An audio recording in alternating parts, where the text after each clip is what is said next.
Сәлем достар, ағылшын тілін нөлден бастап үйрену курсының 5-ші сабағына қош келдіңіздер. Бүгінгі 5-ші сабақта тағы да біз сөз үйренетін боламыз. Ол сөз days of the week, апта күндері.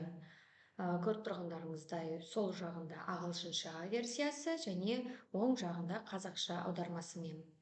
Енді мен осы сөздерді айтатын боламын, сіздер менің артымнан қайталап отырыңыздар. Бірінші күн Monday,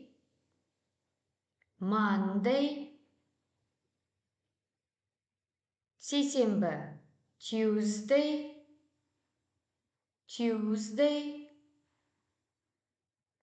сәрсенбі Wednesday,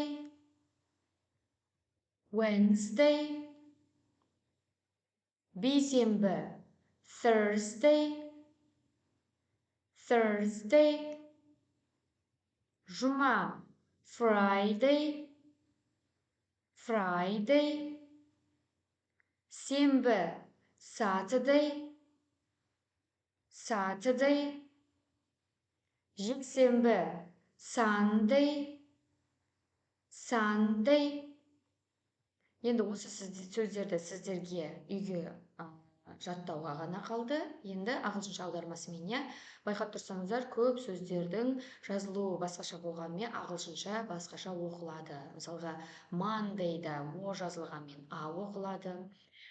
Wednesday'да мына жерде д әріпі тұрғанымен ол түсіп қалады, немесе дыбысталмайды.